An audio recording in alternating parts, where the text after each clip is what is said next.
Hello অভি। শুনতেছি, বল। কোথায় তুই? বাসর ঘরে বউয়ের সাথে গল্প করি।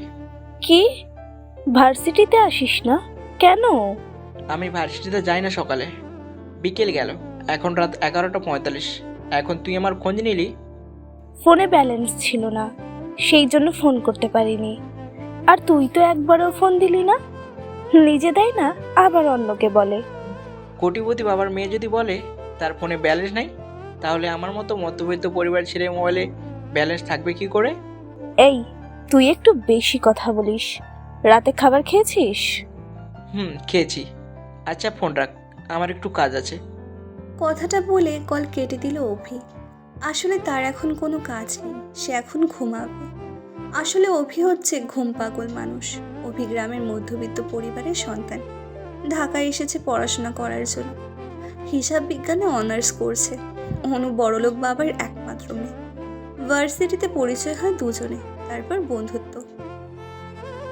অনু অভিকে ভীষণ ভালোবাসে, কিন্তু বলে না, কারণ অনু চায় অভি বলবে। আজকে ক্লাস করবি অভি? কেন? আজকে তো দাদার মৃত্যুবার্ষিকী নাকি যে ক্লাস করব না? চুপ কর, তুই বেশি কথা বলা বন্ধ কর, না হয় ভবিষ্যৎ অন্ধকার। আজকে আমার ভালো লাগছে না, তাই ভাবলাম আজকে ক্লাস না করে দুজনে ঘুরবো। চল না, দুজনে ঘুরে আসি সারাদিন। তাহলে এই জন্য এত তাড়াতাড়ি তলব করলি? চল এবার। তাহলে এখন একটা গান শোনা আমায়। এখন গান গাইতে পারবো না।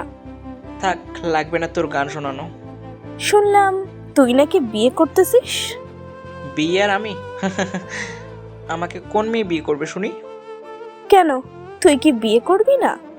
এই তো আজ 4 বছর, তারপরে শেষ পড়াশুনো। জানি আমি চাকরি পাবো না, আর সঠিক সময় চাকরি না পেলে বউও পাবো না। তাছাড়া আমি তো আর মোটা অঙ্কের ঘুষ দিতে পারবো না। বর্তমানে ঘুষ ছাড়া চাকরিও হয় না। আগে তো পড়াশোনা শেষ কর, তারপরেই চিন্তা। চল আমরা এক জায়গায় গিয়ে বসি। অভি সবসময় অনুর সাথে দুষ্টুমি করে থাকে, আর এখনো করছে। অভি অনুকে বলল, অনু, একটা কথা বলি? বল। চল আমরা পালিয়ে বিয়ে করি।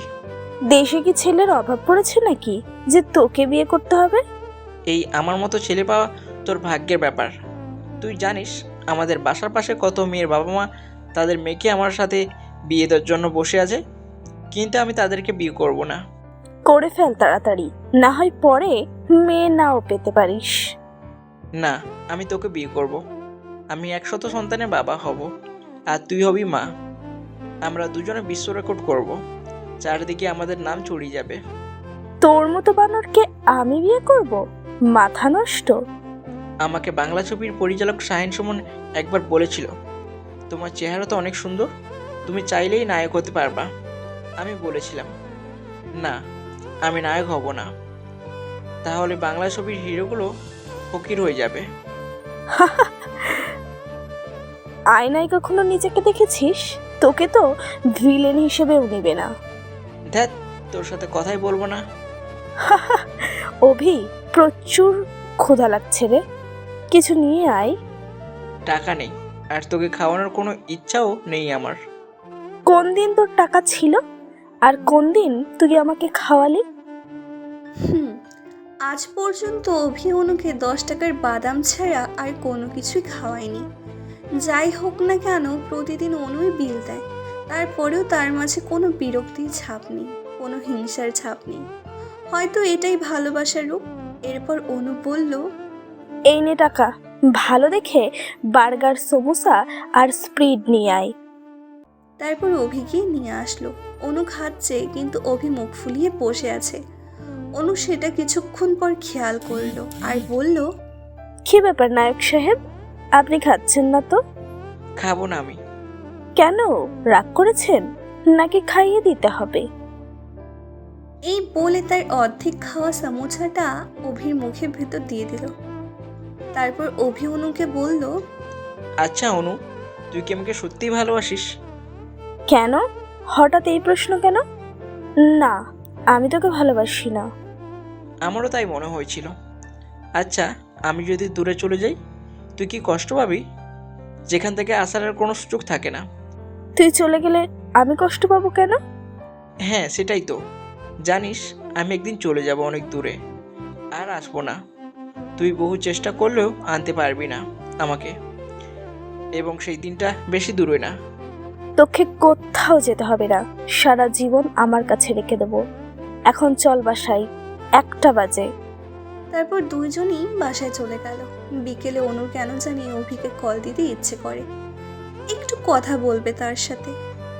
অভিকে কেন জানি বলতে ইচ্ছে করে, তোকে অনেক ভালোবাসি অভি। অনু ফোন দিল, কিন্তু অভি ফোন তুলছে না। প্রায় 20 মিনিট পরে ফোন রিসিভ করলো অভির বন্ধু হৃদয়। রিসিভ করতেই অনু বলল, ওই কুত্তা, হারামি, শয়তান, বান্দর, ফোন রিসিভ করিস না কেন? সরি, আমি অভি না, আমি তার বন্ধু। দুপুরে হঠাৎ অভির কি যেন হয়েছে। দুপুরে কোথায় থেকে এসে হঠাৎ বিছানায় পড়ে যায় আর প্রচুর রক্তভূমি হয়। আমরা এখন হাসপাতালে নিয়ে যাচ্ছি। কি? আপনি কি বলছেন এসব? হ্যাঁ, ঠিক বলছি, আপনিও হাসপাতালে চলে আসেন। অনু কাঁদতে কাঁদতে বাসা থেকে বের হয়ে গেল। বের হয়ে সিএনজি নিয়ে চলে গেল হাসপাতালে। বারবার চোখের পানি মুছছে আর বলছে, অভির কিছু হয়ে গেলে আমি বাঁচবো না। কি নিয়ে বাঁচবো, কাকে নিয়ে বাঁচবো? ততক্ষণে অভি চলে গেছে না ফেরার দেশে। অভির এই রোগটা সে ছোটবেলা থেকে, কোনো সমাধান দিতে পারেনি ডাক্তার। আজও পারল না অভিকে বাঁচিয়ে রাখতে। তার বন্ধুরা তার বেডের চারপাশে দাঁড়িয়ে আছে, কারো মুখে কোনো কথা নেই, সবার চোখ দিয়ে পানি ঝরছে। অনু দৌড়ে এলো রুমে, এসে বলল, অভি কোথায়? কি ব্যাপার, চুপ করে আছেন কেন আপনারা? অভি কোথায়?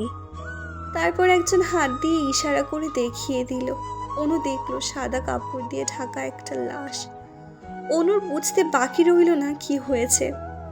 সাদা কাপড়টা উঠিয়ে চিৎকার দিয়ে কাঁদতে লাগলো আর বলল, কি হয়েছে তোর?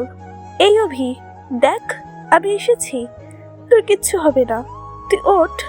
অভি, আমার সাথে কথা বলবি না? আমার সাথে রাখবি না? আমি যে তোকে বড্ড মিস করছি। এই, আমি দুপুরে যাওয়ার সময় তোর জন্য একটা শার্ট কিনেছি, দেখ না প্লিজ। আমার উপর রাগ করে থাকিস না প্লিজ, আমি যে আর পারছি না। তুমি বিহনে আমি শূন্য, তোকে ছাড়া আমি আমাকে ভাবতে পারি না। তুমি ছাড়া আমার ভালোবাসা পূর্ণতা পাবে না। তুই জানতে চেয়েছিলি না আমি তোকে ভালোবাসি কিনা? আমি তোকে ভালোবাসি অভি, আর রাগ করিস না অভি, আমি যে আর পারছি না। তুই এত নিষ্ঠুর কেন? আমার সাথে কথাও বলছিস না? এত অভিমান তোর? কথাগুলো কাঁদতে কাঁদতে বলল অনু। তোকে নিয়ে কত স্বপ্ন দেখি রে, আর তুই আমার উপর রাগ করে আছিস? অভি, রাগ করিস না, উঠে আয়, আমরা গল্প করব। অভি, তুই 100 সন্তানের বাবা হবি, আমি রাজি রে, তোর বউ হব আমি তোকে আর রাগাবো না। অভিকে জড়িয়ে ধরে চিৎকার দিয়ে কাঁদতে কাঁদতে বলে যাচ্ছে। অভির বন্ধুদের চোখে বৃষ্টির মতো পানি নামছে। অনুর এই অবস্থা দেখে নার্স এসে অনুকে টেনে আনার চেষ্টা করলো, কিন্তু অভিকে ছাড়ছে না অনু, শুধু চিৎকার করে বলছে, কি রে, তুই এত স্বার্থপর হয়ে গেলি? আমার কথা শুনছিস না? অনুর চিৎকারে মানুষের ভিড় জমে গেল। অনুর চোখে কান্না শেষ হয়ে হাসি চলে আসলো। অনু শুধু এখন হাসছে, চারিদিকে অন্ধকার নেমে আসছে। 3 দিন পর থেকে অনুকে শিকল দিয়ে বেঁধে রাখতে হয় রুমের ভেতর। অনু শুধু হাসে আর বলে, আমি তোর বউ হব রে, আমি তোর 100 সন্তানের মা হব। এভাবেই হেরে যায় না বলা ভালোবাসাগুলো। বয়ে বেড়াতে হয় সারা জীবন না পাওয়া ভালোবাসার কষ্ট। নিজের প্রিয় মানুষটাকে নিয়ে অবশ্যই কিছু বলে যাবেন।